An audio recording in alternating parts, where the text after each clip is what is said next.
Did you get hazed checking in? I mean, I guess you could call it hazing. Yeah. Yeah. Is there a shittiest hazing ritual that you had done to you?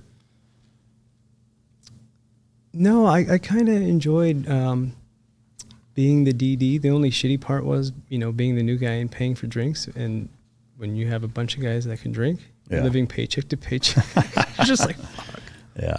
Like they never hooked you up to the mini blast machine or anything like that? No, I mean, we had to do naked sim draws on each other as a new guy, count off 10 yards, draw your sim round, pop. Shoot them in the dick. Mm-hmm. Yeah. How long were you at Team 5? I was there up until 2007, so 4.5 years. 4 years. And you did 1 or 2 deployments there? 2. 2. And where were both of them to Iraq? No, the first one was Iraq, summer of 2005. Yeah. And then after that was to the Philippines. Oh, okay. So your Iraq deployment, summer of 2005, that would have been a pretty active cruise, I imagine. Yeah, it was pretty good. And that was your first deployment. Yeah. Which, I mean, to me, one of the unique things about the SEAL teams, I think, contrasted to most military units, is that even joining at 18, by the time you got there, like it'd been a couple of years at least, right? Yeah. And there's a certain kind of linear ramp up to throwing guys into super chaotic, dynamic combat experiences, whereas, an infantry marine, could go from living in his parents' basement to Baghdad in less than a year, which is, I think, a bad idea ultimately, in that I think when you have an 18-year-old and you ramp it up that fast, I think that's why you see the problems that you see with guys coming back at such a high level. I think it's a big contributing factor. But did you find yourself feeling like, what the fuck did I get into? I'm overwhelmed. This is a lion's den, or did you eat it up and just couldn't get enough? Oh, I wanted to stay longer in the end of deployment. Yeah. Trade at the time and my platoon at the time, those guys had all just gotten back, and our workup was awesome. Yeah. They would put the leadership down. We're doing the IADS, land warfare, like dirty, you're calling it. So they would really push all of that leadership on us new guys, and really did a great job getting us ready. Yeah, it was cool. Yeah. So when you got there, you were ready to get your hands dirty. Oh, yeah. Fucking get after it. What was the sit down, as far as when you guys got there? What was communicated to you as a young new guy, why you're here, what we're going to be doing, and kind of what the goal is? Was that communicated? No, I didn't really get any of that until later on in my career. It was like, shut the fuck up, do your job, take the shot if you need to. We got your back. Yeah. Don't be stupid. Okay, I can do that. Yeah. Yeah. Did you think about any big picture stuff, why we're here, what we're doing, what we're trying to accomplish? I was just so busy trying to be the best little new guy I could. I wasn't thinking about the politics or the macro strategy or any of that. Yeah. To me, as I get older, I become more and more fascinated with that prospect. Yeah, same. Is that, like, I think there's a significant component to the U.S. military that requires young, brave men to just go do what the fuck they're told, or it doesn't work. But as you get older, like, I've kind of come to the conclusion, like, man, I was a naive, deer in the headlights motherfucker that just really wasn't thinking about what the fuck we were doing, which is kind of sad. But again, I get the whole big picture of it. What were you guys doing there? Was it mostly direct action type of stuff? Or? All DAs. Yeah. Mm-hmm. Do you know about how many you did? I think we did 124. Holy fuck, really? Yeah. And that was a 6-month deployment? Yeah. So, I mean, almost every day then. Well, I think that number got tallied when we hit like 12 houses in one night. Oh, so there'd be multiple because we get bad intel. Yeah. Give us the map of the house. In the middle of a field, we'd land, and there's 100 houses. Oh, yeah. Right? Like just old data. So we're like, I guess we're breaching all of them. So you're ding-dong ditching a lot of people. I mean, yeah, most of them are dry holes. Yes, 100%. Yeah. I mean, that's a busy deployment. Yeah. What was your job platoon-wise? So platoon-wise, I was the ordnance rep, but on the ground, this was back in the day when they had initial entry team. Like, that was a thing. It was the first 4 guys in the room. You put your best 4 guys up front. But now these kids coming through training, they get such good training and such good workup that anybody and everybody, doesn't matter where you are, should be able to do the job. Yeah.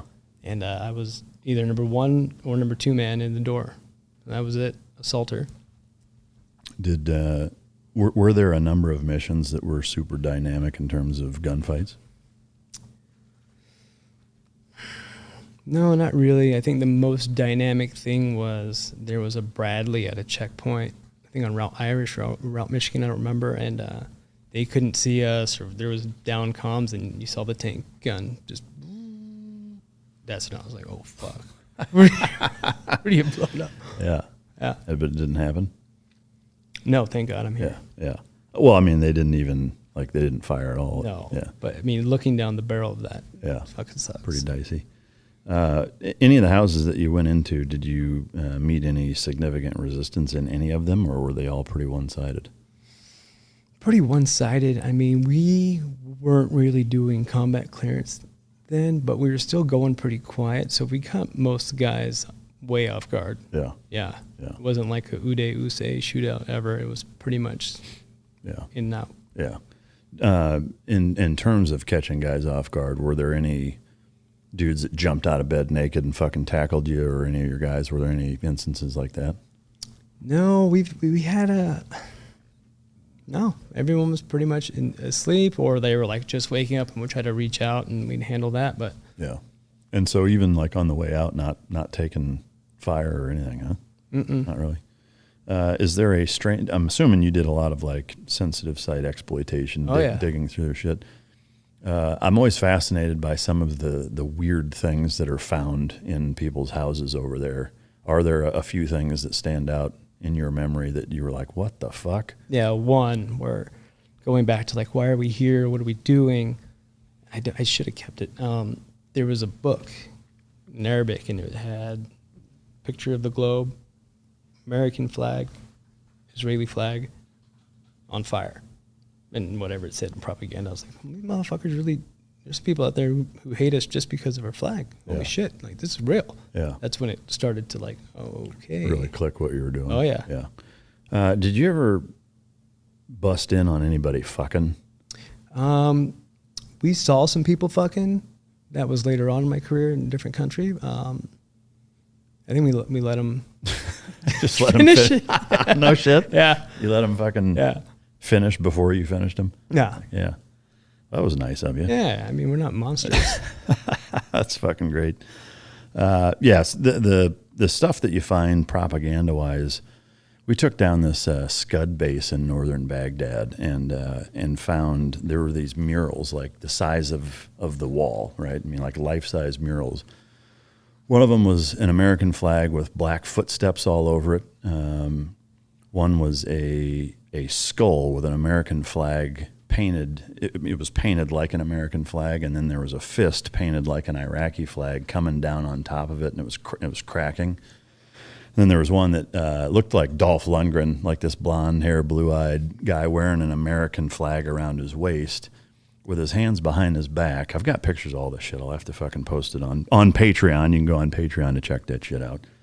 And so he's got his hands behind his back, American flag, like shawl or whatever, and then this Iraqi Adonis-built guy with an Iraqi flag wrapped around his neck, fucking choking him to death. And like shit like that was all. And this is at a military base, you know. So it was really fucking weird and eerie, of course. But yeah, we saw some really, really weird shit because we were there right at the start, you know, like going through this. We were the first people to go through a lot of these areas as the U.S. military. So we found some pretty wild shit. But all right, so a dynamic and successful deployment, but from a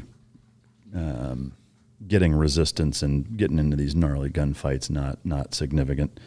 Coming home, it sounds like didn't lose anybody, no serious injuries. Nope. Just kicked a lot of ass and captured a lot of dudes. Were there any VIPs that you captured? Any guys you're like deck of cards guys or anything super high level? No. Yeah.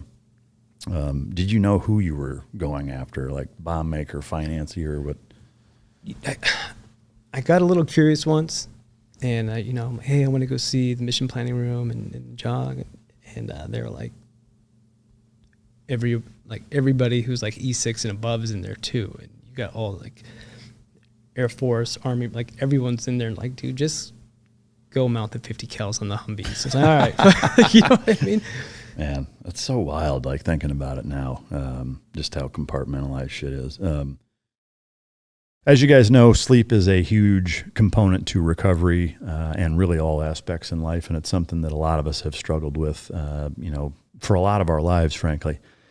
As you know, I've been a big proponent of Beam, which is a hot cocoa that you drink before you go to sleep, and it's helped tremendously in terms of hours of sleep maintained as well as the quality of sleep. Today, my listeners get a special discount on Beam's Dream Powder, which is their science-backed hot cocoa for sleep, and it's got no added sugar. Better sleep has never tasted better. As you know, other sleep aids can cause next-day grogginess and just make you feel crappy, but Dream contains a powerful all-natural blend of reishi, magnesium, L-theanine, and apigenin, also melatonin, to help you fall asleep, stay asleep, and wake up feeling refreshed. If you want to try Beam's best-selling Dream Powder, get up to 40% off for a limited time when you go to shopbeam.com/micdrop, all caps, all one word, and use code MicDrop, all one word, all caps, at checkout. That's shopbeam.com/MicDrop and use code MicDrop for up to 40% off. All right, so you come back, successful deployment, you do another workup, and then you go to the Philippines. Yeah. Were you working with the Filipino SEALs to combat Abu Sayyaf and the MILF, the Moro Islamic Liberation Front? Yeah, and the MNLF, Pro National. Yeah. We were working with NAVSAO, they're Navy SEALs, and it was me and 3 other guys running an outstation in Holo Sulu, which is down in Mindanao. Oh yeah. Like way out there. It's pretty cool. We had we called it Castle Grayskull. It was just a cement building, gutted, no roof, or partial roof, windows but with no glass. Ran off a generator, and we were there with a SWIC team, and they had a Mark V out past the reef, and then you'd have to take a Zodiac, land on the beach. Oh wow! Yeah, there was only 4 of you. Yeah, 14 guys. Where was the rest of your platoon? They were in Tawi-Tawi. Oh, okay. And at the headquarters in Zambo. Okay. So what were they doing while you guys were down there? Same shit. Working with them. Yeah.